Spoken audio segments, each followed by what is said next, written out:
Esta mesa en la que están asistiendo, a la que están asistiendo ustedes, es parte de un ciclo de mesas redondas que se está haciendo paralela a la exposición de la sala temporal que está eso presente nuestros cuerpos, nuestras vidas, 4 décadas por el derecho a decidir en México, que se organizó, se abrió en noviembre del año pasado, el 26 de noviembre del año pasado,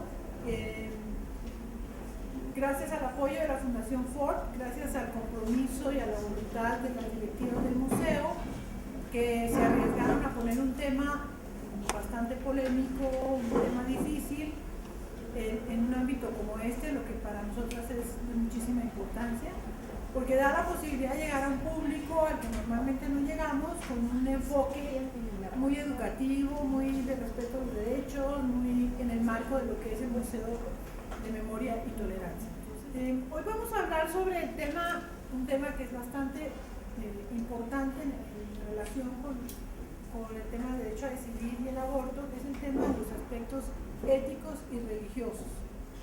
Y contamos con el apoyo de 3 personas que han sido, que tienen un compromiso muy fuerte con la dignidad de las personas, con el derecho a decidir, con la libertad de conciencia, que nos van a hablar desde perspectivas religiosas un poco diferentes sobre cuáles son algunos de los aspectos que están indicados en la discusión ética o filosófica relacionada con el aborto y religiosa, por supuesto.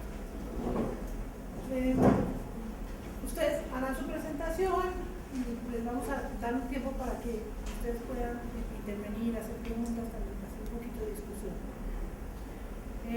Vamos a empezar con Rebeca Montemayor.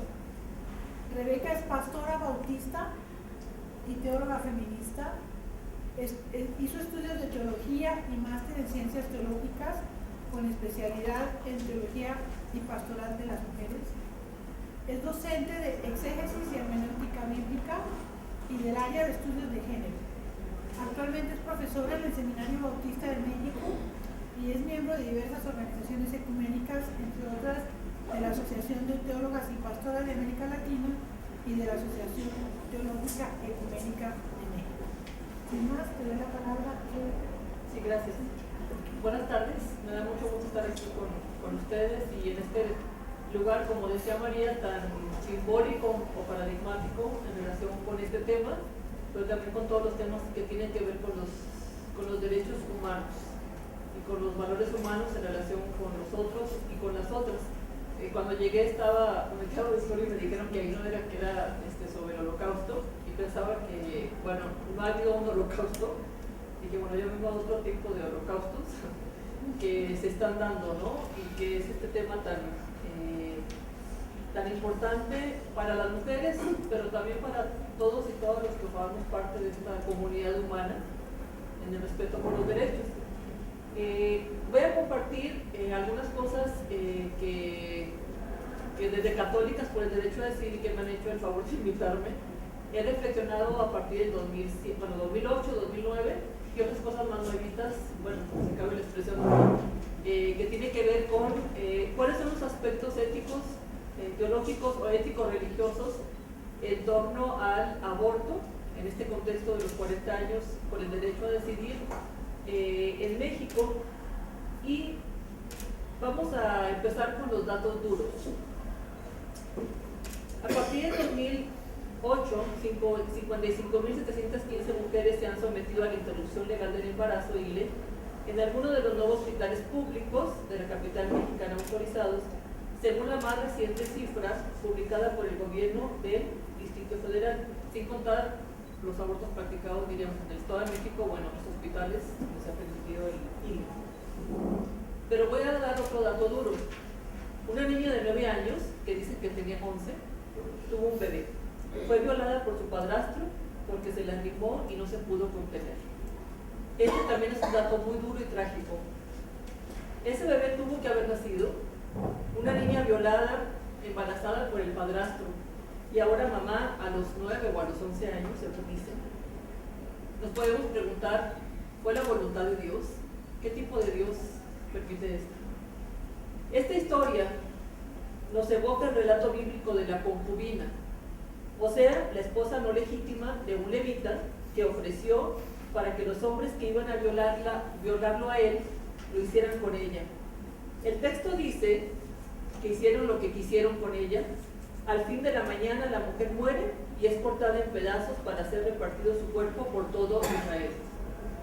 Esto está en la Biblia, en el libro de Jueces, capítulo 19. Phyllis Trible escribió hace casi ya 20 años, una teóloga estadounidense muy connotada, su libro sobre pasajes bíblicos como este, y el libro se titula Textos de Terror. Sí, estos pasajes están en la Biblia.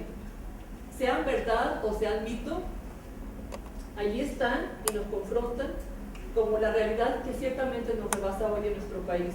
Esta realidad que muchas veces también nos aniquila. Voy a hablar sobre 3 aspectos en relación con el tema. Primeramente, los puntos de partida, que sería el número 1, en relación con el aborto.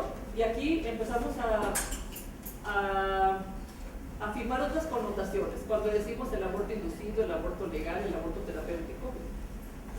Sin embargo, quiero hablar sobre que los puntos de partida son siempre afirmaciones parcializadas e ideologizadas, cualquiera que sea. No hay ninguna idea o un prejuicio o un juicio en relación con algo o con alguien que no sea mi opinión, que diverge o consensa con el otro o con la otra opinión. Todos los puntos de partida son parcializados o ideologizados. Decimos, ¿estás en contra o a favor del aborto? ¿Crees en el aborto, sí o no? Por ningún motivo se debe de permitir el aborto. Solo en caso de es permitido el aborto. En 1996 comenté un texto sobre este pasaje, aquí hice referencia de Jueces 19, acerca de las realidades de las religiosas violadas y embarazadas durante la guerra de los Balcanes en Serbia. Dejaron su vocación porque ahora tenían un hijo. El aborto quedó fuera de sus principios, o nos preguntamos, o fueron inducidos por los principios de sus jerarquías. Ya no puedes ejercer más la vocación de religiosa, porque ahora tienes un hijo y esto no es permitido.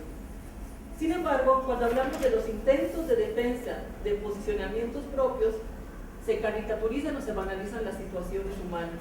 A veces usamos juegos de palabras que en los intentos de defensa de mi posicionamiento con respecto al tuyo, se alejan de las sujetas involucradas. Se pierde la referencia a la vida concreto, a la mujer, a las mujeres que tienen rostro, cuerpo, voz y corazón. Nos olvidamos de lo cotidiano. Para salvar los principios se condena entonces a las personas. Para salvar nuestros principios se cierran posibilidades y para salvar nuestros principios se impide el diálogo. Sin embargo, un punto de partida que creo importante para los que trabajamos los temas de moral, de religión o de teología es el cuerpo de las mujeres, que es también uno de los principios desde la experiencia del cuerpo de las mujeres en la teología feminista o en los feminismos contemporáneos. El cuerpo de las mujeres como un punto de partida y como un lugar ético, como un lugar concreto también religioso o teológico. Todas y todos tenemos un cuerpo en el que hay que ampliar nuestra connotación porque es más que carne y hueso. La teología feminista, en consonancia con los pensamientos feministas contemporáneos, encuentran en las situaciones concretas, o sea, en los cuerpos de las mujeres o desde los cuerpos de las mujeres, el punto de partida para su reflexión. No se puede abordar la complejidad del aborto sin hablar del cuerpo como un lugar ético y teológico. El cuerpo como un sistema de corporalidad en relaciones históricas y holísticas, es decir, integrales, que abarcan todo. Los cuerpos entramos en relaciones con otros cuerpos.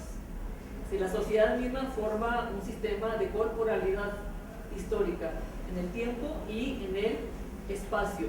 Entonces quiere decir que el aborto se vive, se siente, se piensa, se palpa desde el cuerpo, por supuesto, de las mujeres.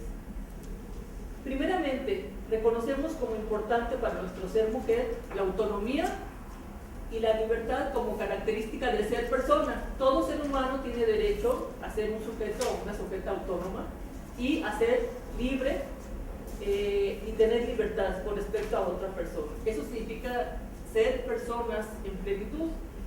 Por detrás de los planteamientos en contra del aborto, pareciera haber una negación de esas dimensiones. Es decir, la falta de reconocimiento de la mujer como una persona humana con derecho de decisión.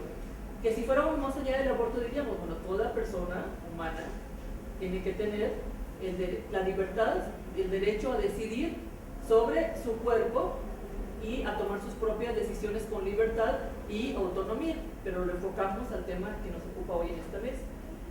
Aquí es donde hago la conexión que entonces siempre nos estamos confrontando a los dilemas éticos o teológicos. No voy a entrar en este momento en algo que definitivamente en la filosofía o en las teologías es muy importante.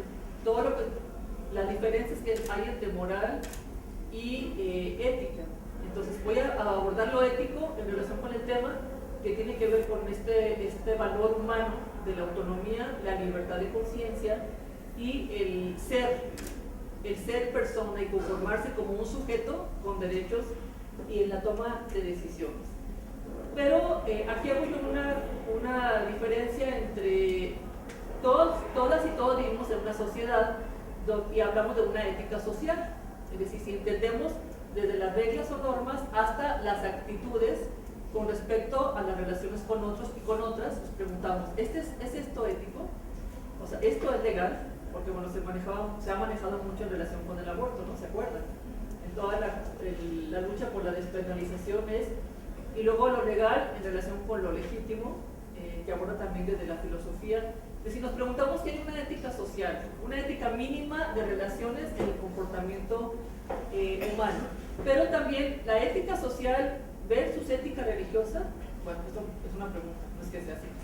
Sí, la ética social es una, pero mi ética parcializada, ideologizada, religiosa. Y iba a poner cristiana, bueno, yo soy cristiana, de la tradición judeocristiana.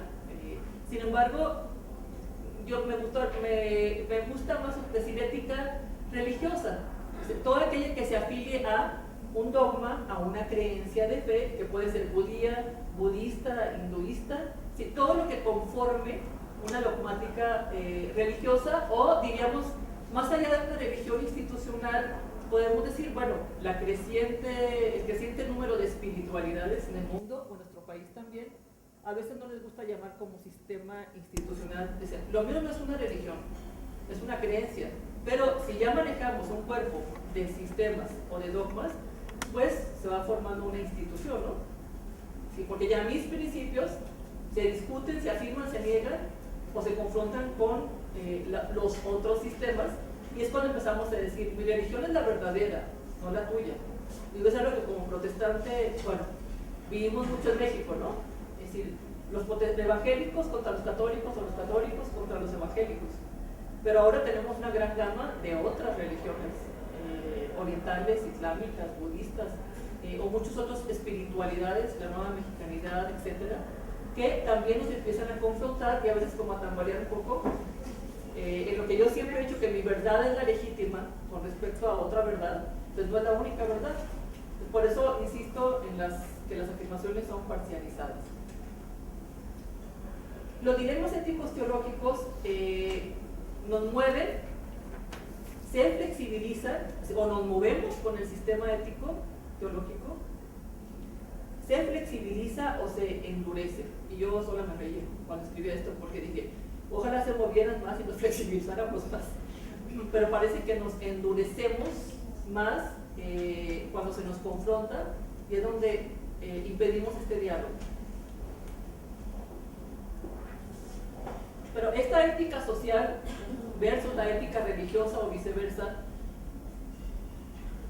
nos tiene que llevar a establecer qué significan los absolutos universales, ¿verdad? Y en este tiempo moderno, uno de los principios, diríamos, afirmaciones es que ya no hay absolutos universales, o sea, los valores son relativos. Sin embargo, yo creo que esto no tiene que ver con el posmodernismo, ¿no? En el que estamos viviendo la modernidad.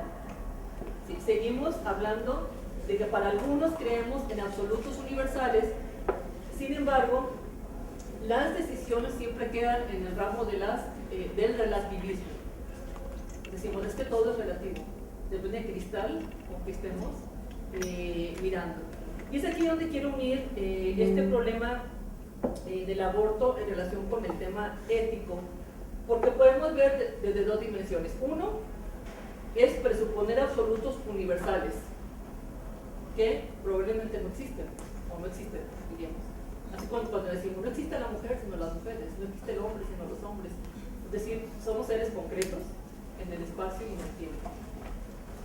Y otra, que hay una ética social como una ética religiosa. En mi caso diríamos, en nuestro caso cristiana, pero insisto en lo que dije lo más ampliamente posible.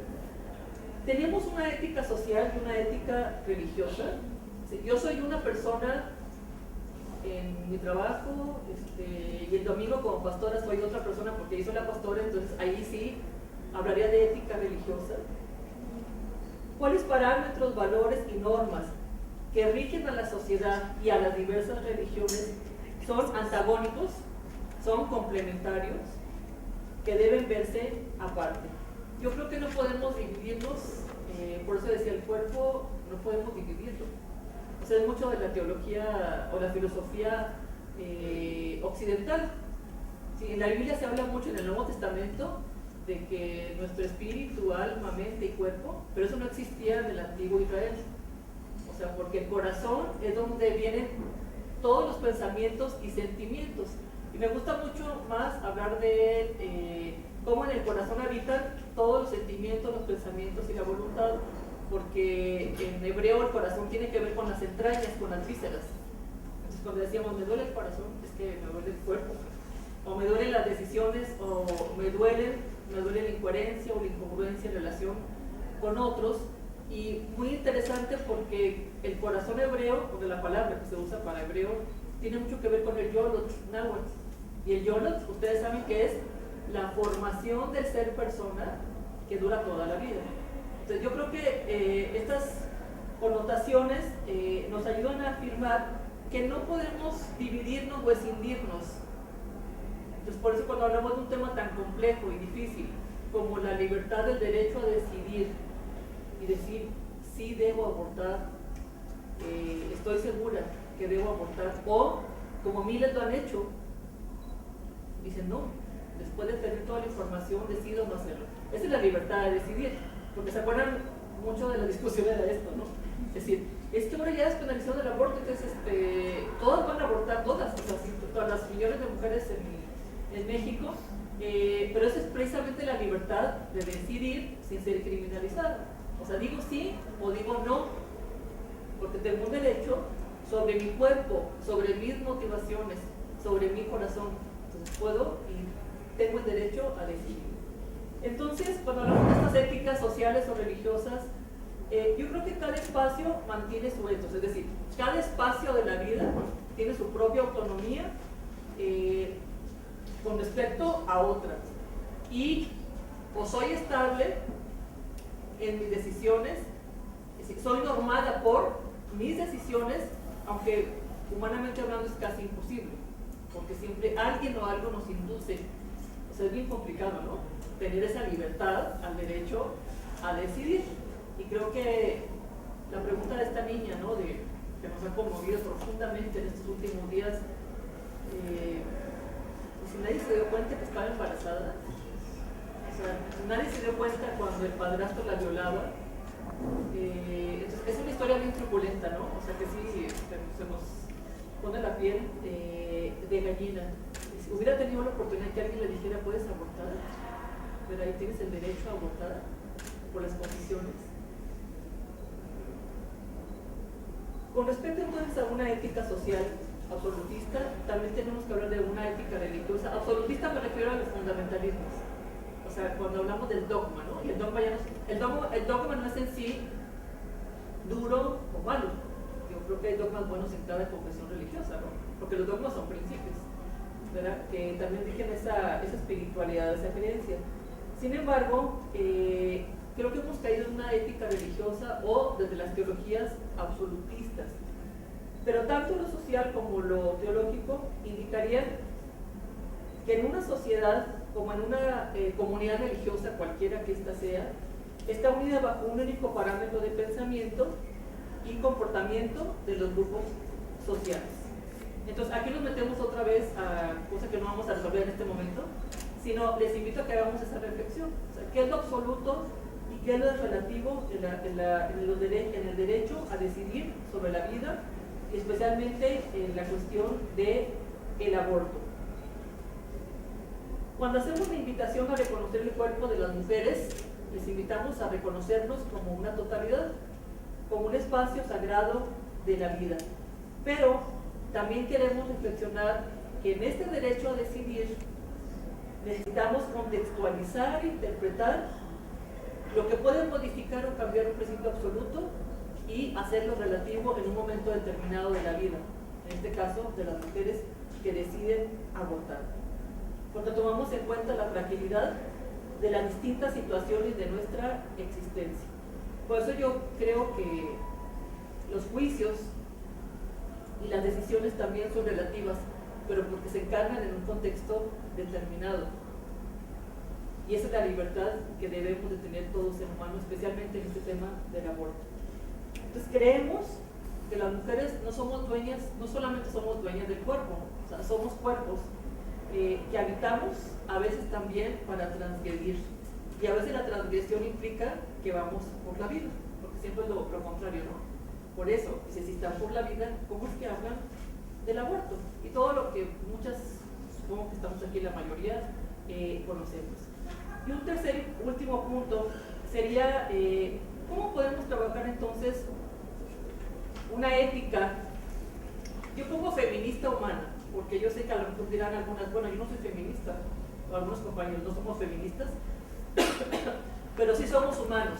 Una ética humana que favorezca el derecho a la vida. Lo complejo del derecho a decidir implica un problema más de fondo, porque no tiene que ver con un problema moral aislado, sino con el ejercicio a los derechos humanos de las mujeres, con sus derechos reproductivos y sexuales y la libertad de decidir.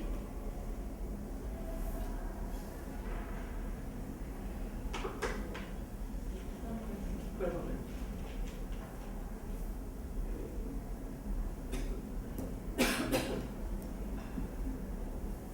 Las propuestas de una ética cristiana, humana, feminista, se mueven en torno al derecho de la vida de las mujeres, su libertad de conciencia, con justicia, equidad y autodeterminación.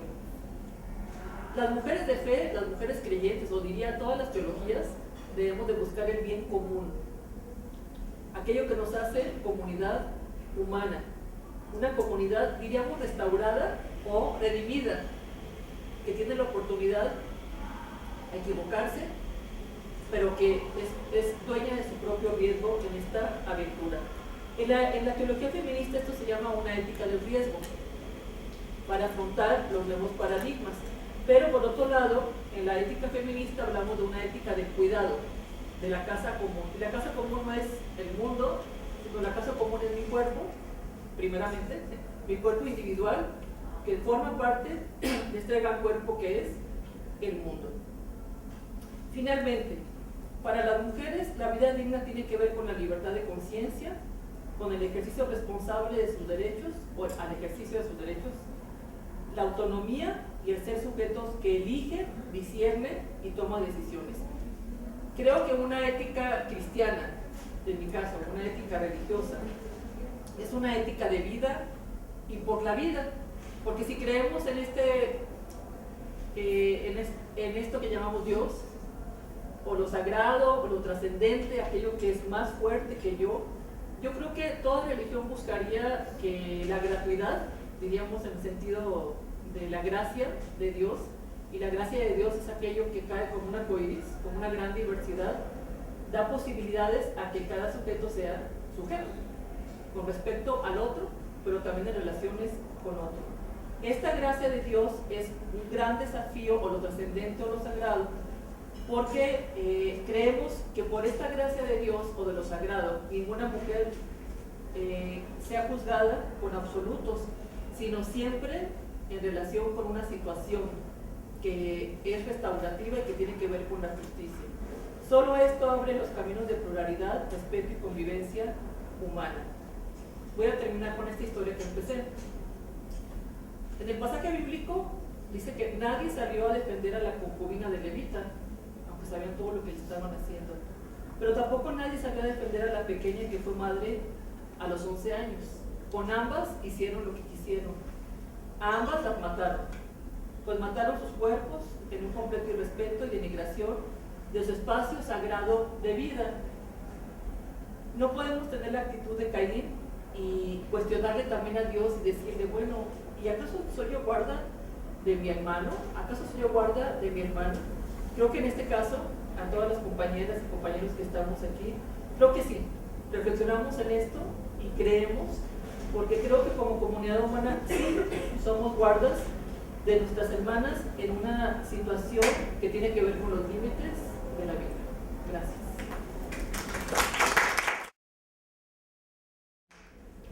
Gracias, Rebeca.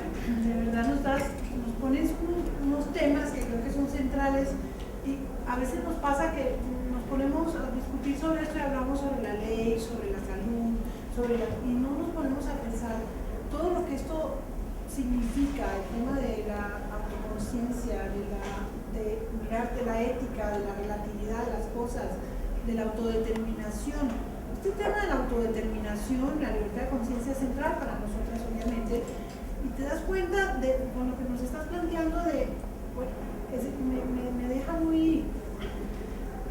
interrogante muy importante el tema de la ética social, la ética cristiana, la ética religiosa, la ética. ¿Qué ética? Porque y me encanta el ejemplo que pones de, bueno, lo que narra la Biblia y lo que está pasando hoy con las niñas de 9 o 11 años, que no es el único caso, quizás es conocido últimamente, pero que es una realidad dramática, la de las niñas en el mundo, no solamente en México, que son objeto de violaciones por parte de sus padrastros, sus tíos y sus hermanos, y que tienen, o sea, pasan cosas como en Nicaragua secuestraron a una niña, los grupos llamados Pro Vida, para que diera luz, aunque su vida estaba en riesgo. Porque lo importante no era si la niña había sido mancillada, si estaba sufriendo, si su cuerpo estaba quedando, sino que tenía que dar a luz. Entonces, esta parte de llevar el debate a este nivel me parece muy esencial y que, bueno, vamos a escuchar aquí a estos compañeros también, pero que tenemos que tratar de trascender la sola discusión sobre si la ley, la norma, etc. Sería muy interesante, bueno, lo hablaremos, Sandy. Sabemos que ya 90.000 mujeres, más de 90.000 mujeres han podido ir a la Secretaría de Salud a solicitar el servicio de ILE, interrupción legal del embarazo, que es antes de las 12 semanas, hasta las 12 semanas, y que el 85% de esas mujeres dicen que son católicas. Claramente dicen que somos católicas.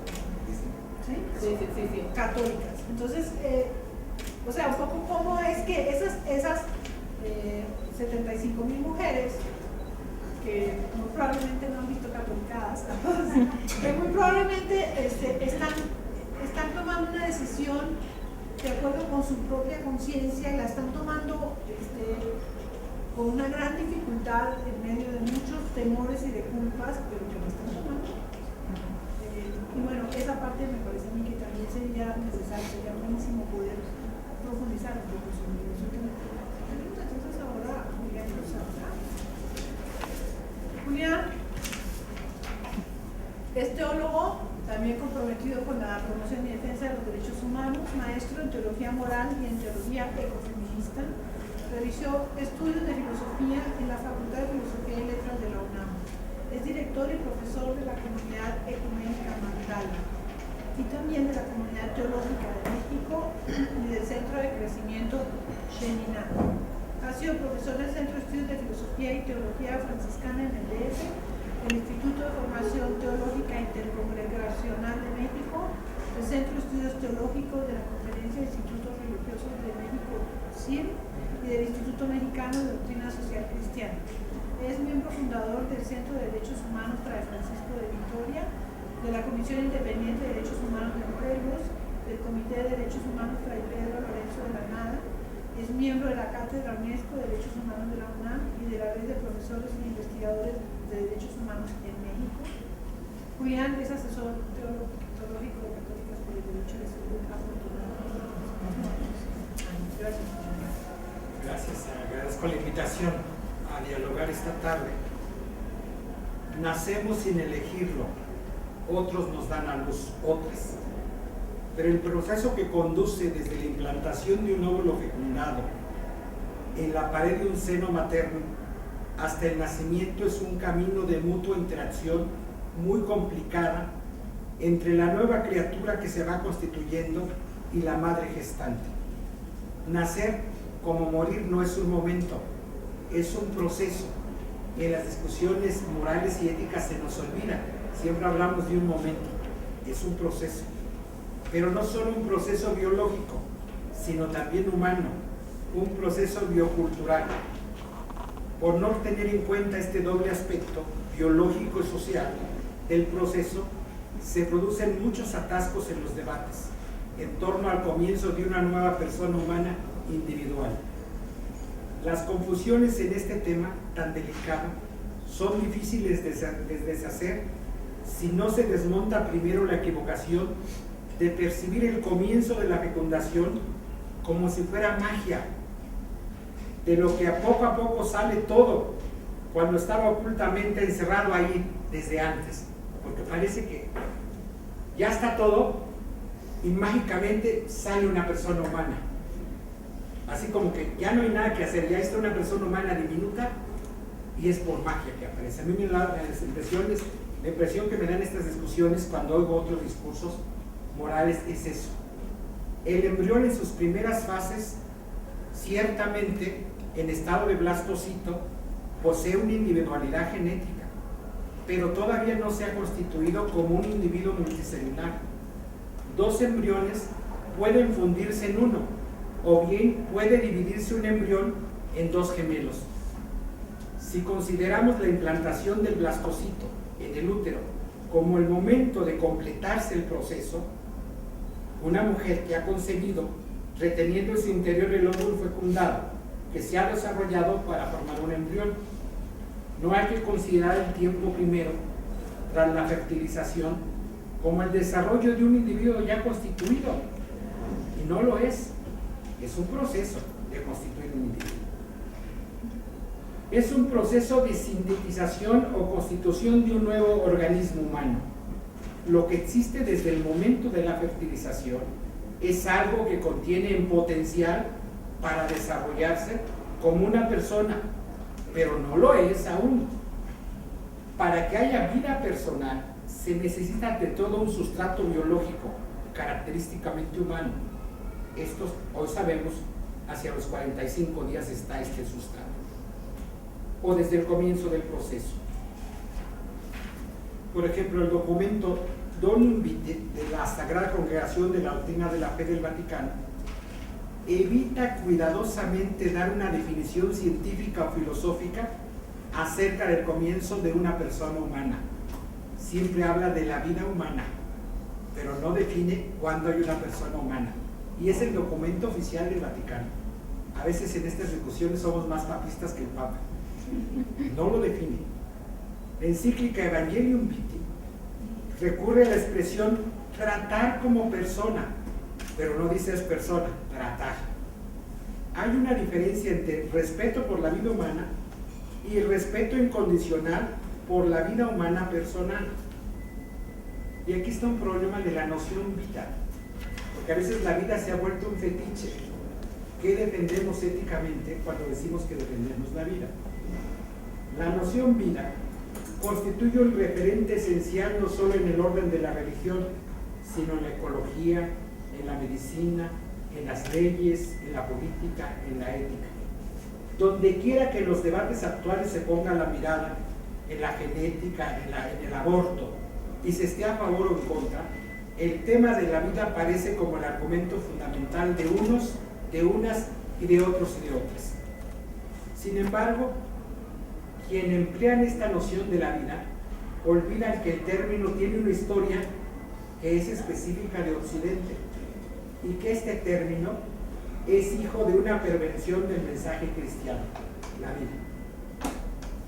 Hoy se ha hecho tan borrosos sus contornos que ya no sabemos realmente lo que la palabra denota, la vida. Unos en nombre de la vida le destruyen la vida a muchas mujeres, en nombre de la vida te destruyo tu vida personal. Hablar de vida hoy ya no es hablar de un don, de un regalo, de un acontecimiento dichoso, de una gratuidad maravillosa. Es hablar de algo que hay que cumplir y algo que hay que defender a ultranza. Hoy, este término, la vida, evoca vagamente algo de extrema importancia que desde su nacimiento hasta su muerte debe ser planificado y administrado por el Estado. Una realidad abstracta como una nata que vuela en la estratosfera, la vida, y eso hay que defenderlo a ultranza, que exige la formación de especialistas cada vez nuevos para existir. Lo grave de este asunto es que las mismas iglesias, por falta de un firme arraigo en el lenguaje bíblico, emplean el concepto para alimentar, para consagrar, para santificar esta noción abstracta de la vida. Hoy el útero se ha convertido en una línea de montaje de un feto o de un producto cuya calidad debe ser planificada y controlada. En el transcurso de la historia, las iglesias miraron la vida no como un don gratuito que llega a nuestras puertas.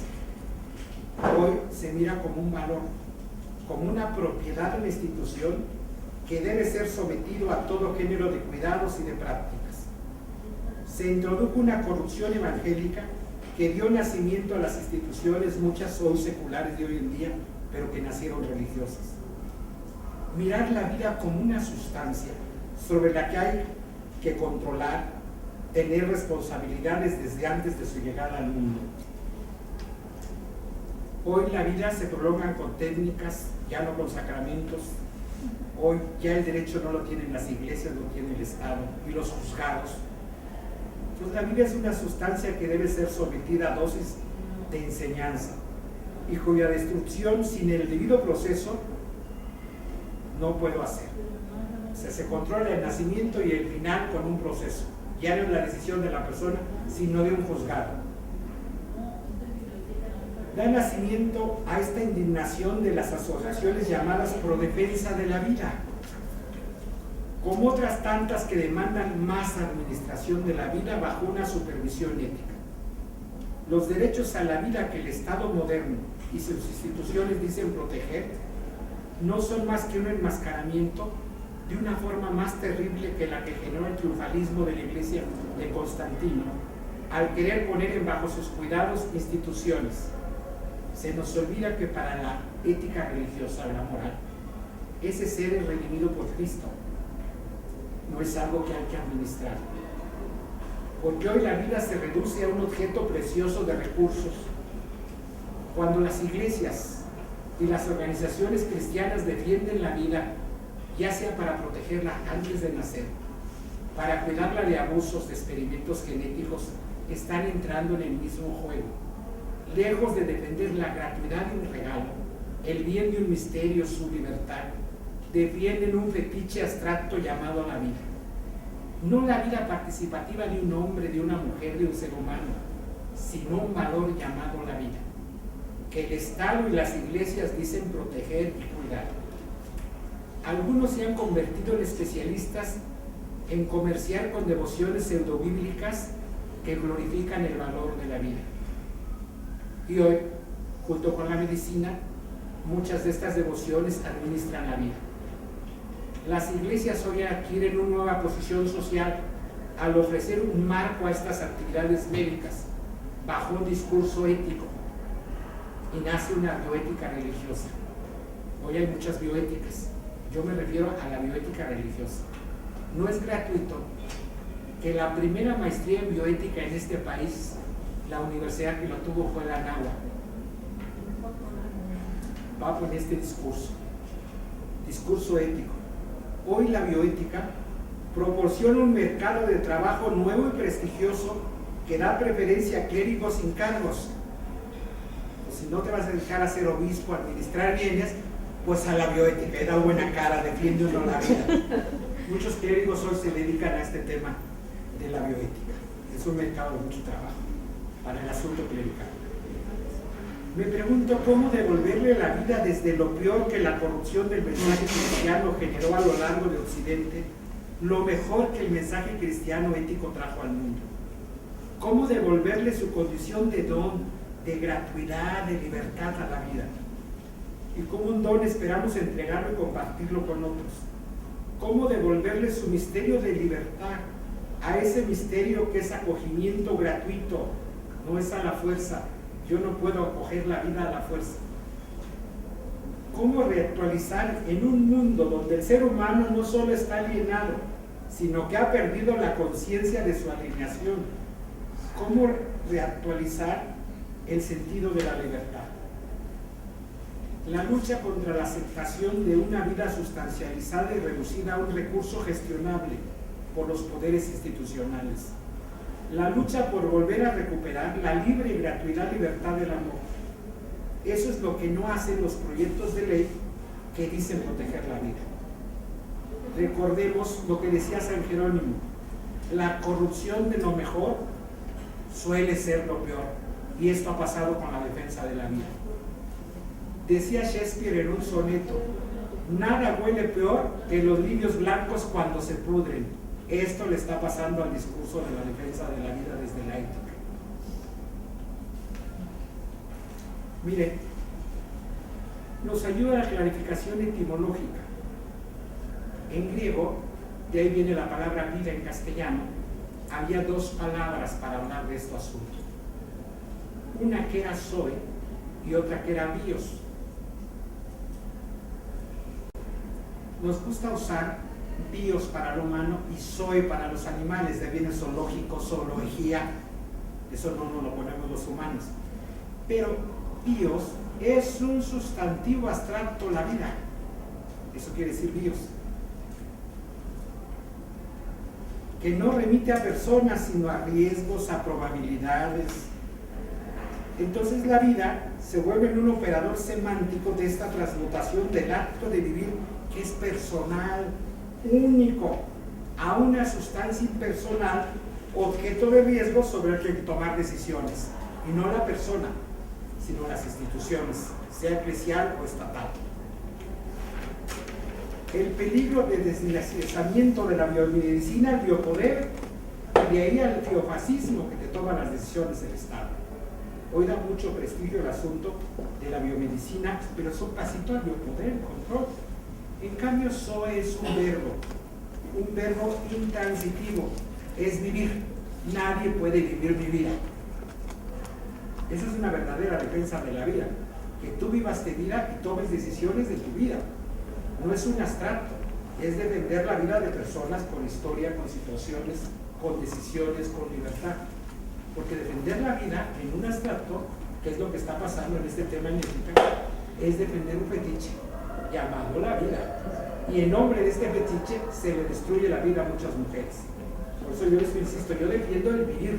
Éticamente es defender el vivir, que implica libertad y derecho a decidir, con todo el asunto hermenéutico y epistémico, hasta dónde es uno libre de decidir, con tu marco teórico, cómo interpretas, con qué lentes interpretas tu realidad, hasta allá serás libre, que es difícil lo que ya planteaba Rebeca. Hasta dónde realmente soy libre, cada quien se tiene que preguntar, pero dentro de ese marco tomar decisiones libres, eso es vivir, eso es zoe. Pero no nos gusta porque eso es de los animales. No, implica riesgos. Vivir es un riesgo. Te puedes equivocar, te puedes morir, te puedes enfermar. Eso es vivir, de carne y hueso. Lo otro es un cuento, la vida. Y el problema de muchos grupos que dicen defender la vida desde la ética, nos están defendiendo este cuento y nos lo hemos comprado las iglesias, este cuento también. No sé hasta dónde inocentemente o siendo cómplices de este cuento. Y ahí cada iglesia tendrá que responder éticamente de eso. Tampoco son las iglesias tan inocentes, quiero decir en mi discurso. Algunas sí saben y se han comprado este cuento porque la vida se vuelve un asunto de poder, defender la vida. Bios en griego significa vida, pero la palabra ya tiene algo de carácter impersonal, la vida sustantiva. Zoe designa la unicidad personal, la vivacidad, la vulnerabilidad de vivir. Es la palabra Zoe y no la palabra bios, por ejemplo, la que está en el Evangelio de San Juan cuando dice Jesús: yo soy el camino, la verdad y la vida. En el texto griego no dice bios, dice Zoe. Yo soy tu vida para cada uno, no la vida en abstracto. Por eso yo, que el tema era ética, quería plantear esto: qué vida estamos defendiendo éticamente y hasta dónde éticamente va el compromiso. Cuando hablamos de éticas, pues viene el asunto de éticas religiosas, que dependemos de libros sagrados, y éticas laicas, que no dependen de libros sagrados. Yo, para hacer la diferencia en mi lenguaje, normalmente cuando hablo de éticas religiosas uso la palabra moral, y cuando hablo de esta ética laica que Rebeca hablaba, lo social, uso la palabra ética, y así hago la diferencia. Si estoy hablando desde mi visión religiosa o desde mi visión más social. Pero no existe una sola ética religiosa o moral, hay muchas, desde unas planteadas desde el feminismo hasta otras muy fundamentalistas, porque tampoco quiero decir esta tarde, decir moral ya significa algo terrible, no, hay diferentes morales, diferentes visiones, desde dónde te planteas tu vida, desde dónde vives. No todas las morales son fundamentalistas. El problema de las morales es que son costumbres. En un país plural y diverso como el nuestro, no hay una sola costumbre en torno al aborto, va a haber muchas. Y cuando entendemos que la ley es una y nos unifica a todos los grupos y personas, es difícil hacer ley basada en la moral. ¿La de quién? La salida es la de la mayoría. Si la mayoría de la Ciudad de México es católica, pues que la moral católica esté en la ley. No, el problema es que el Estado debe garantizar derechos y libertades a mayorías y minorías. Todos somos ciudadanos, sino ciudadanos de primera y ciudadanos de segunda. Lo que nos unifica es la ética, esta ética social, respetando nuestra moral. El INE, por ejemplo, en el caso de la Ciudad de México, es una ley con ética porque no obliga a abortar a ninguna mujer. Si una mujer, bajo su mirada religiosa moral, dice yo no aborto, el Estado no lo obliga. Pero si una mujer, todo lo contrario, dice yo bajo mi responsabilidad quiero abortar, el Estado no se lo impide, cumpliendo la normatividad, 12 semanas, por eso es la ley. Sí, porque a veces traemos mucha discusión en el asunto ético y religioso. Todas las religiones impiden, no depende de tu mirada religiosa, tu hermenéutica y tu interpretación. El texto bíblico depende cómo lo mires. El problema de estas dos palabras, zoe y bios, el latín amalgamó los dos sentidos. Ya en latín solo hay una palabra vita para zoe y bios, y de ahí pasó la vida en castellano. Entonces es una corrupción este término de la vida. Entonces, ¿cómo lo recuperamos? Con lo mejor de la ética cristiana, de esta ética religiosa. Lo mejor de esta ética religiosa es la vida es un verbo, y es vulnerabilidad, posibilidad de equivocarte. Si no, no es vida humana, es un fetiche, es algo llamado la vida. Y ahí las mujeres son parte de este verbo, tienen que vivir su vida, tomando decisiones como todo ser humano, con riesgos. Los hombres también tomamos decisiones con muchos riesgos. No hay esa certeza absoluta. Eso significa ese verbo. Entonces, éticamente, es regresar la defensa de la vida donde corresponde. Un verbo, vivir, con todo lo que implica vivir. La mirada uno pequeña, amplia, tus emociones, todo eso implica. Por eso la palabra zoe no gusta mucho en Occidente, porque implica vulnerabilidad. En Occidente nos gusta mucho, y en las iglesias occidentales cristianas, certezas. Ya Benedicto XVI a lo que no es certezo le llaman los relativismos, y oímos mucho discurso religioso. Y hoy da miedo hablar de esto porque le van a decir relativista a uno en el ambiente religioso. Luego uno habla de estas miradas y usted es relativista. ¿Quién no es relativista? Es subjetivismo.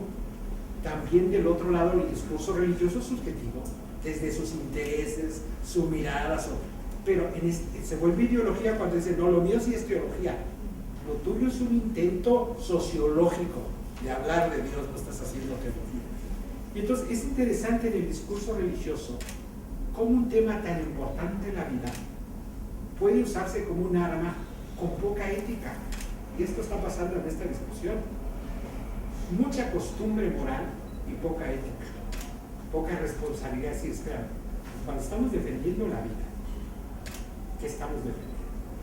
Y el aborto sí es un problema ético y es un problema moral, sí lo es, porque tampoco decir es que ahí no hay nada, ahí hay unas células, es vida humana, en ese respeto, porque a veces nos vamos en el lado contrario, decir no, los providas están perdidos, no están defendiendo algo que es un valor, la vida, a su manera. No es ni blanco ni negro en la discusión ética el asunto, los buenos y los malos, tenemos que superar esa etapa, a favor o en contra, éticamente. Tiene que ir más profundo nuestra preocupación por la vida, por devolverle a la gente su sentido, de darle sentido a su propia vida. Yo trato de darle sentido a mi vida y a los que me acompañan, pero cada quien tiene que hacer eso. No le puedo quitar su responsabilidad a las mujeres de decidir su propia vida. ¿Dónde está lo ético? Desde una bola de señores podemos decidir sobre el cuerpo de las mujeres y las mujeres no puedan decidir sobre su cuerpo. Yo me pregunto, ¿dónde está lo ético de esa situación? Es más bien antiética esa situación, que los congresos son mayoría de hombres los que toman decisiones, algunas mujeres diputadas, pero con cabeza y mirada de señor, porque en esta lucha política son un señor doble, porque le van a enseñar a los diputados que son más cabronas que ellos, y su formación es de hombre. Uno mira por eso no da lo mismo si es un gobernador o una gobernadora, no cambian, es una mirada muy de hombre en este aspecto de competencia y de guerra. Eso es para mí defender la vida, y eso es ética. El aborto sí es un problema ético. Ético porque es derechos. La decisión más firme es decidir sobre tu propio cuerpo. Si una mujer no puede decidir sobre lo básico, es pura ficción el discurso de los derechos humanos, y es inética. Lo básico es un cuerpo, no tienes un cuerpo, eres un cuerpo. Si sobre eso no puedes decidir, pues todo el resto de derechos humanos es puro cuento chino. Un discurso muy bonito, pero sobre lo básico. Y para mí eso es ética. Cuando hablo de democracia, cuando hablo de derechos humanos, eso es lo ético. Y yo, sujeto religioso, como ya decía Rebeca, esta tarde yo también soy sujeto religioso, para mí eso implica también mi moral religiosa, la libertad. No puedo hablar un discurso de lo sagrado de Dios sin libertad. No acepto ese discurso religioso sin libertad, de tener el derecho a decidir bajo mi marco teórico parcial, subjetivo, como el de cada ser humano. No tengo otro marco para tomar decisiones sobre ese, porque te dicen es parcial, son tus lentes. También son tus lentes y es parcial tu otra mirada que me estás diciendo. Para mí eso es lo ético y eso es lo moral en el aspecto. Podríamos discutir, yo creo que lo que sigue del diálogo es muy importante hablar, pero yo quería plantear esto de la palabra vida esta tarde, porque sí me parece desde la ética tenemos mucha confusión cuando hablamos de la vida. Gracias.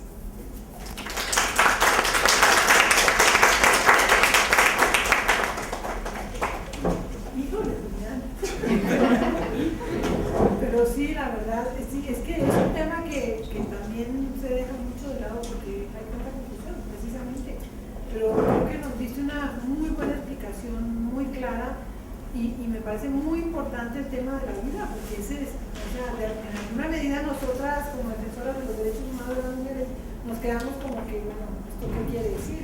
Defender que las mujeres tengan el derecho a tomar decisiones, que sean entes morales autónomos, que tengan autoridad moral. ¿Quiere decir que estamos hablando de la vida? ¿De qué vida estamos hablando? Y me parece muy interesante volver a los ejemplos. El ejemplo que dio Rebeca, me parece que siempre que miras las cosas desde allí, siempre que pones esta reflexión que es tan compleja, que tiene tantas aristas, que puede ser muy teórica, que puede ser muy conceptual, cuando la ves en la realidad de la vida cotidiana de las personas, pregúntate, ¿cuál es la vida para esa niña de 9 años, 11 años? Para ese bebé que nace en esas condiciones. ¿De qué vida estamos hablando? Entonces sí me parece que, gracias, muy interesante. Ahora vamos a escuchar a Jaime Lainez. Jaime Lainez, con quien hemos venido colaborando y dialogando también con Rebeca desde hace muchos años. Jaime realizó estudios de filosofía y teología, trabajó en acompañamiento a comunidades indígenas de la Sierra Tarahumara en proyectos de desarrollo comunitario y fortalecimiento en el diálogo intercultural. Otro tema común. Colabora desde hace tiempo en el Centro de Estudios Sociales y Culturales Antonio de Montesinos, Asociación Civil. Actualmente es miembro del área de formación y capacitación de la organización, colaborando en el diseño, elaboración y operación de cursos, talleres y asesorías en temáticas varias: derechos humanos, medio ambiente y ecología, ética civil y ciudadana, medio ambiente y ecología, ética civil y ciudadana, cultura y desarrollo. Todas ellas en diálogo interdisciplinario con las ciencias teológicas para hacer un aporte específico de esta ciencia y práctica. Es miembro de la Asociación Teológica Ecuménica Mexicana y de la red Amenindia México. Es participante activo del Observatorio Eclesial, de manera especial en las líneas de articulación y en el análisis socioreligioso. Gracias por la invitación. Vine con mucho gusto y es un honor para mí que me compartan estas reflexiones y compartirles algo. Cuando fui invitado a participar en esta mesa, pensando que iba a compartir, porque son 1000 aristas, tanto en lo ético como religioso, esos dos polos, ¿no? Dándole vueltas al tema, me vino a la cabeza, lo primero, un fenómeno mediático actual que está causando sensación, ¿no? Con gran éxito y aceptación, que son las catolicadas. No me diste nada por promocionarlas. ¿Las han visto? Supongo que sí, la mayoría. Las que no vean las catolicadas en YouTube, ahí está. ¿No? Primera temporada y no a la segunda. Insisto, no me han dado nada. Pero es bellísimo. Porque habla de una fe, de un cristianismo, de una religión no muy común, o no es lo común. Pero a mí entonces lo que me puse a reflexionar, porque habla de una iglesia, de una posición abierta en la persona, en la figura de Sor Juana, de Sor Juanita, una monja muy fuerte, crítica, abierta, valiente, pero tierna, ¿no? Defendiendo causas humanas frente a un padre Beto, duro, dogmático, cerrado, tonto, bonachón, tonto, después dicen amigos, ¿verdad? Pero yo me pregunté, bueno, ¿por qué existe Catolicanas? ¿No? Así, 12 capítulos de 3 minutos cada uno. Pues porque hay demanda para que exista. Porque hay un imaginario religioso, católico mayoritario, sí, pero que no sea católico, está en el sustrato de la cultura.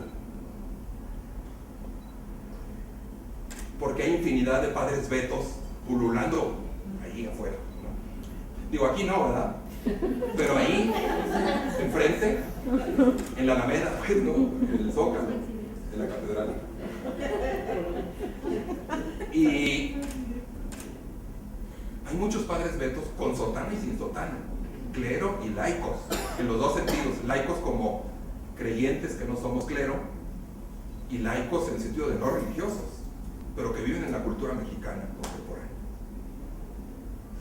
Infinidad de personas y de instituciones, grupos que desde una posición existencial religiosa legitiman la discriminación de muchas formas, pero especialmente de las mujeres.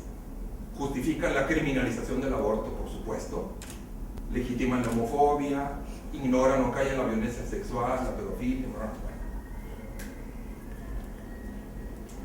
Por eso existe Catolicadas, el cómic, ¿no? Y luego, hace 2 meses me regalaron un librito que parecía muy del común, de una autora que no es una gran teóloga de la reconocida, no es profesional, aunque se hizo estudios de teología, pero más bien fue catequista de la Acción Católica, etc. Tampoco me dio nada Miquela Murguía por promover su libro, es más como en las... si no, se vale decir el título, como dicen, ¿no? Me lo regalaron y Miquela Murguía, italiana, apenas en 2011 salió el libro, se llama Y la Iglesia inventó a la mujer. Mira la imagen. Y el libro habla también de una serie de elementos del imaginario cristiano, católico en este caso, e italiano, ¿no? Dice que hay un imaginario inoculado en el inconsciente colectivo desde hace muchos siglos, pero que está vigente. y lo hace desde esa experiencia creyente, porque ella es creyente, aunque con mucha teología. Solo algunos retazos de cosas que dice, ¿no? Dice el dolor mariano, de María, pues, la Virgen María. A diferencia del de Cristo, nunca es personal, sino que es traslación, eco y consecuencia del Hijo. Es un dolor servicial que sirve para hacer más evidentes los sufrimientos del crucificado. María al servicio del crucificado. No sirve para mostrar el dolor de la mujer María, sino para maximizar el efecto de la muerte de Jesús. En el momento en que se convierte en modelo representativo para las mujeres, el proceso acaba por consagrar definitivamente el sufrimiento femenino como recorrido obligado hacia la anulación sacrificial de una misma. Proceso que en el catolicismo responde al término técnico de oblación, darse, ¿no? Entonces, ese imaginario es un imaginario por siglos que está ahí, digo yo, en los sustratos de la tierra, ¿no? Y de la sociedad. La invención del genio femenino, dice. La mujer posee una actitud especial para esta tarea. Es una madre natural, una esposa impectore, una enfermera espontánea, asistente de la infancia por constitución y cuidadora por vocación. Eso lo dice, entre otras, Juan Pablo II en la Mulieres Dignitate, ¿no? Y miles de otras encíclicas que hablan de eso. El genio femenino. El caso de Gianna Beretta Molla, ¿no? Lo cuento muy brevemente. Una persona laica, en este caso, hacía falta una mujer laica, porque pues, había muchas monjas y monjes y curas santos, pero eso no era extraño, entonces hacía falta una mujer laica que fuera santa, ¿no? Pues bueno, Gianna Beretta Molla, a ver si me lo recuerdo bien, casada, médica, ella, madre de 3 hijos, 3 niños, se embaraza del cuarto, trae un gran problema de un cáncer intrauterino, tienen que operar, le dicen, bueno, pues hay que intervenir porque si no, pues usted o... Dice, no quiero ningún... El primer tratamiento es que, bueno, me intervengan, pero que se salve la criatura. La interviene, parece que sale bien, se complica el parto al fin de cuentas por todo esto y resulta que ella muere, ¿no?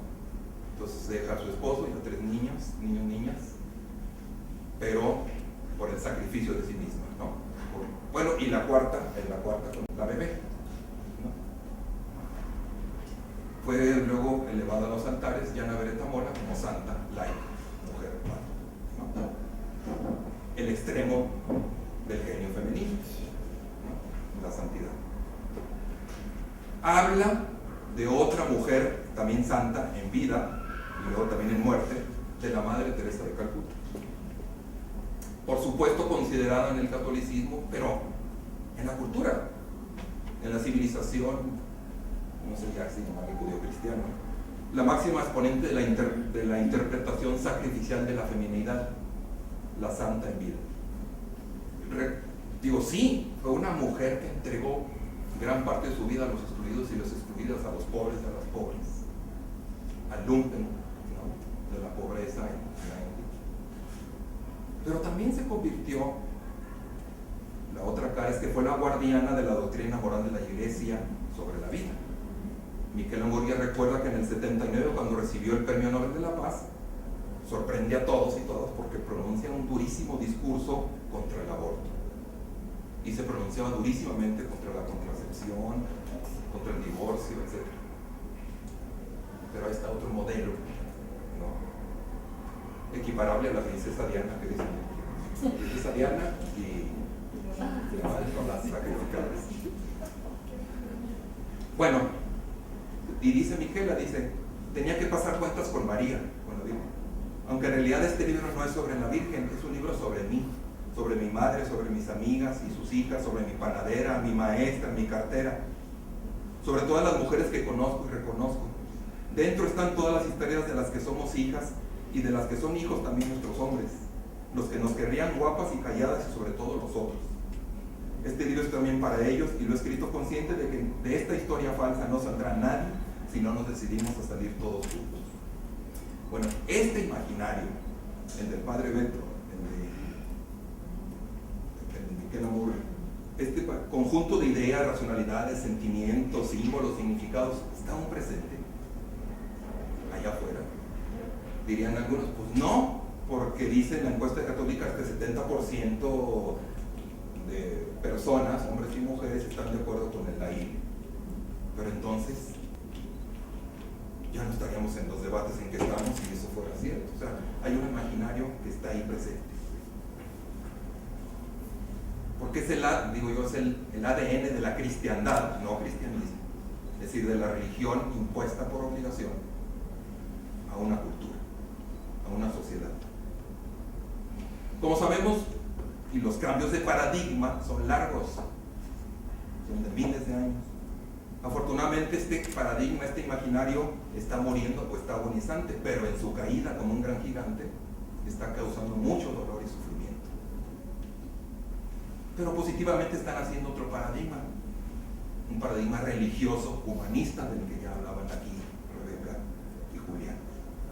Van a decir ustedes, curioso porque por definición se supone que las religiones son claves de la humanización de las sociedades, y lo fueron en su momento, pero precisamente ya no lo son, porque vergonzosamente tienen la acusación de antihumanismo en muchos lugares de la cultura. Dije pues que lo que agoniza, o está muriendo o está muerto, pero da coletazos, es el paradigma cristiandad, la religión de dogmas, de imposición, de moralismo, de fundamentalismo. Y nace otro, el del humanismo religioso. Pues bueno, como afirman estudiosos del fenómeno religioso actual, lo que muere justo es la religión, o las religiones, para dar paso a la espiritualidad, entendida como la realización más grande y total a la que podemos aspirar como seres humanos, la realidad humana plena, plenitud humana total, calidad humana, vida, la que decía Julián, etc. Y hay consenso de que la religión o las religiones están en crisis grave precisamente porque se quedó como religión y perdió su alma, perdió la espiritualidad. Porque tiene mucho más, actualmente sigue teniendo mucho más que ver con sacrificio. Doy para que me des, Dios, dame, yo te doy, Dios me castiga si yo cumplo. Las representaciones, la otra vida en el más allá, aquí esta no importa. La justicia allá en el cielo, donde está el cielo, la salvación en otra vida, etcétera, el infierno, los dualismos, todo eso, una religión de creencias, de dogmas, los de dogmatismos y única fuente de moral. Eso es lo que está muriendo. Pero como está muriendo algo muy fuertes son las consecuencias. A la religión le pasó aquello de que, como dice, ¿no? Cuando el dedo señala la luna, el inconsciente o el idiota mira el dedo. Pues la religión acabó constituyéndose a sí misma como el dedo y dejó de ver la luna, que es la persona. En el caso que nos toca, pues por supuesto, o sea, ¿qué ha dejado de ver la religión? ¿Qué dejó de ver? Digo, a la persona. Beverly Whitcomb Harrison, teóloga feminista norteamericana, lo señala como ese imaginario religioso identificado como una teología espiritualidad masculinista, es decir, con una posición fundamentalista respecto a la naturaleza de la mujer, el genio femenino, el sacrificio. Entonces, el destino de la mujer es someterse al orden natural, un destino biológicamente determinado. De ahí que la moralidad de la mujer es el sacrificio extremo, obligación de darse a sí mismas hasta el sacrificio en virtud de haber nacido mujeres con poder procreador. Entonces, idealizar el rol de la mujer como procreadora, sacralizando ese destino, además en un mundo ideal que no existe. Ese imaginario sigue presente, digo yo.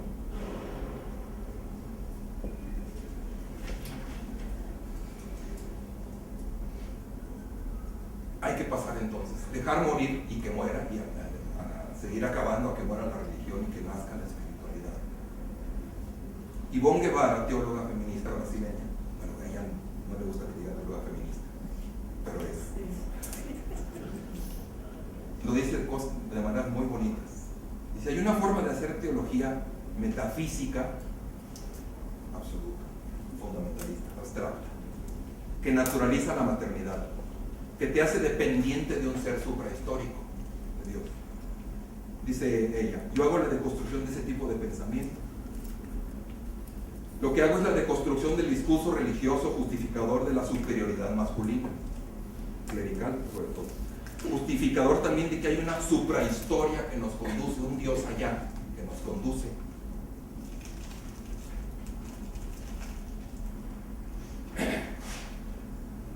Intento entrar por la línea del humanismo, donde el dolor del otro y de la otra me toca, me provoca.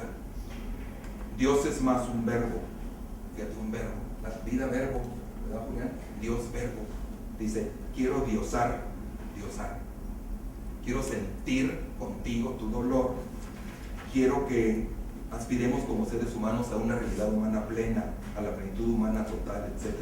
Quiero sentir tu dolor. Diosar es acompañar a otra persona desde la humanidad plena a que la otra sea plena, desde lo que ella va descubriendo. Dice el Bon, no hay una ley de arriba que nos dice no hagas abortos, no mates. El hecho es que en la vida, el hecho es que de muchas maneras nos matamos, incluso afirmando que no mates. La vida social es una vida de vida y muerte. Digo cosas muy sencillas, dice ella. El óvulo es una posibilidad de ser un ser humano, como ya mejor lo explicó Julián. Pero para poder ser un ser humano necesita de sociabilidad, de vida plena. La iglesia valora mucho más la vida del feto que la de las mujeres, entonces mi pregunta es ¿por qué la vida de las mujeres tiene menos valor? Hablan de la inocencia y yo digo, ¿qué es la inocencia? ¿Por qué se habla de la inocencia del feto y no de la inocencia de la mujer que fue violada? No son argumentos que convencen a todas las mujeres católicas, pero sí puedo hacer un proceso de formación, hay luces que puedo encender. A veces me dicen, el de arriba quiere esto. Yo le digo, no, el de aquí, la de aquí, tú tienes que decidir.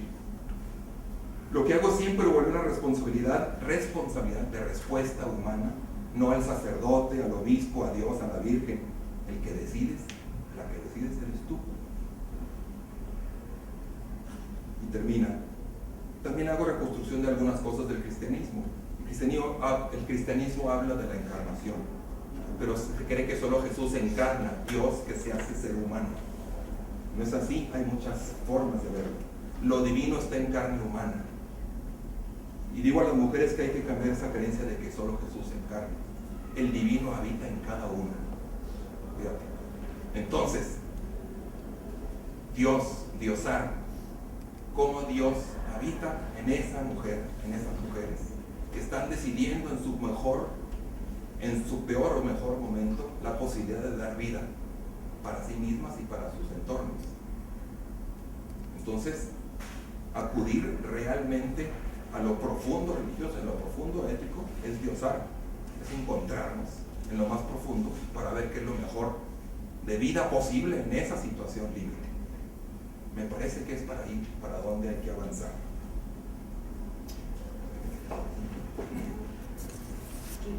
Fíjate, en relación con el aborto, pues, el dedo son las creencias, los dogmas, los principios morales absolutos, la razón segura de cuándo, con la seguridad que tiene de cuándo comienza la vida de un feto, la defensa de la vida, así, en abstracto, en un mundo ideal. La razón moral de cuidar la sociedad mediante la culpa y el castigo, la criminalización, la despenalización. Todo eso es lo que los hombres y mujeres religiosos y religiosas humanistas debemos seguir abonando con nuestras luchas para que acabe de morir esa religión, ese Dios, esa moral. Y yo creo que tenemos una gran tarea, seguimos teniendo la tarea de abonar con nuestras luchas para que siga emergiendo la planta de la espiritualidad, la luna, y la que mira a la luna. ¿Quién es espiritualidad? La luna, aquella que centra su mirada en la lucha cotidiana de tantas mujeres que cada día deciden la mayor plenitud de vida posible para ellas primero, pero también para sus entornos relacionales, sus hijos, sus hijas, su pareja, su familia, su papá, su mamá, su abuela, su abuelo, sus amigas, su barrio. Y que en esa búsqueda de mayor calidad humana posible, de plenitud de humana vida digna, eligen en su momento o continuar su embarazo o interrumpir, como una lucha por la vida con mayúscula. Si Simón Ibarra dice, el divino o la divina habita en cada una, entonces espiritualidad cristiana es la presencia encarnada en el cuerpo espiritual de la mujer, de Dios, de la divinidad. Entonces, voy a blasfemar, la decisión límite de la mujer que se ve llevada a tener que decidir, ahí está Dios decidiendo con ella. Es la decisión de Dios con ella, de ella con Dios. Es Dios, ella, decidiendo, porque ella está diosando. Es ella, Dios, decidiendo la mejor posibilidad de vida o el mal menor posible en esas circunstancias. Entonces sí, en esa mirada espiritual, el escándalo, el tropiezo, para los hombres, varones o el clero, o las mujeres religiosas y religiosas no humanistas, pues radica en que Dios mismo avala el derecho a decidir, ¿no? Justo basado en ese Dios. Pues creo que tenemos esa tarea de acompañar esa lucha por la vida, seguirle devolviendo, reforzando, suscitando el poder de la fe, de la espiritualidad a esas mujeres, porque eso es lo que, al fin de cuentas, a muchas de ellas lo que las sostiene y las anima es eso, es su diosar, es su creencia en la vida verdadera con mayúscula, creyendo en lo que crean, desde la Santa Muerte hasta, ¿no? Creo que es la tarea que tenemos que hacer.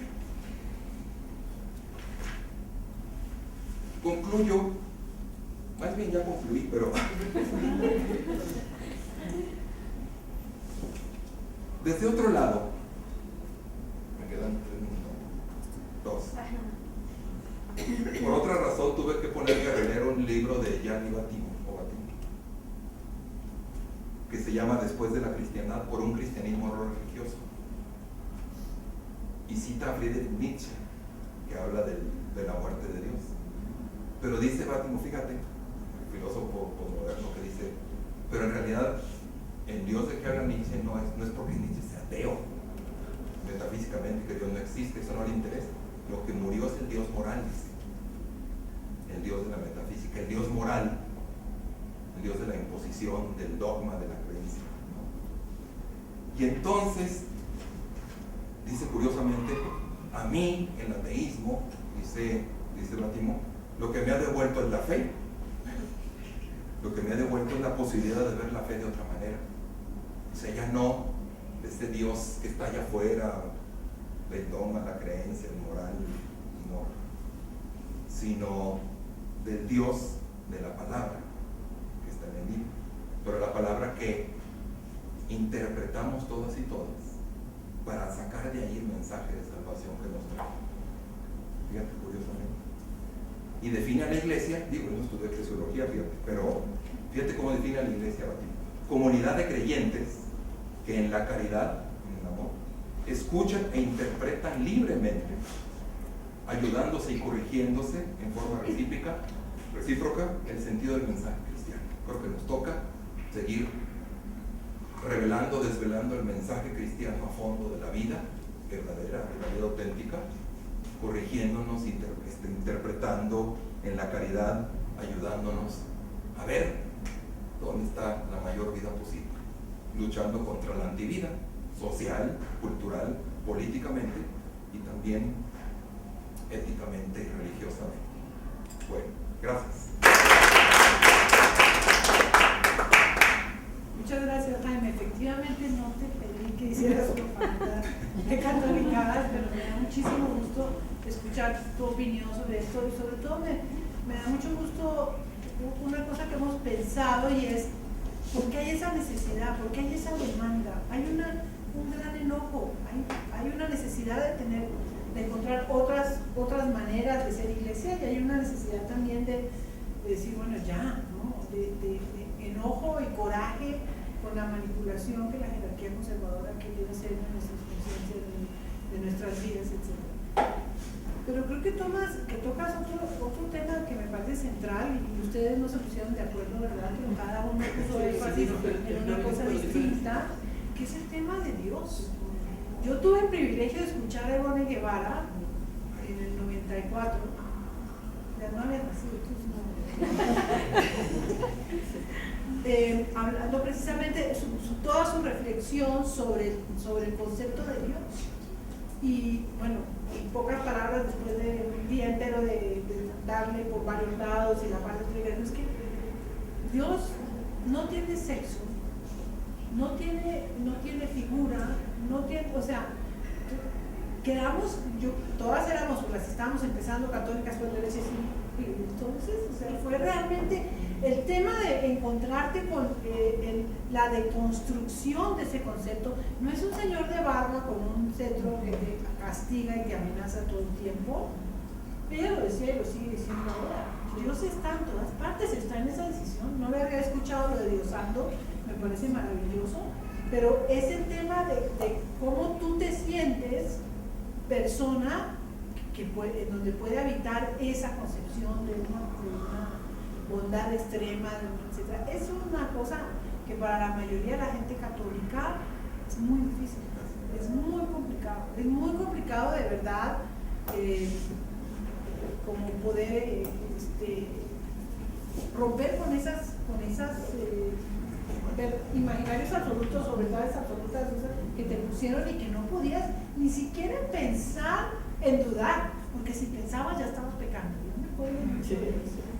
Y estamos, por supuesto, en otro mundo, estamos en otra época. Nosotras sí creemos que hay una divinidad que nos acoge, que nos entiende, que es bondadosa, misericordiosa, que cree en los derechos humanos. O sea, no estamos huérfanas en ese sentido, pero sí creemos que este tema de los principios por encima de la vida, el tema del dogma por encima de las realidades, son cosas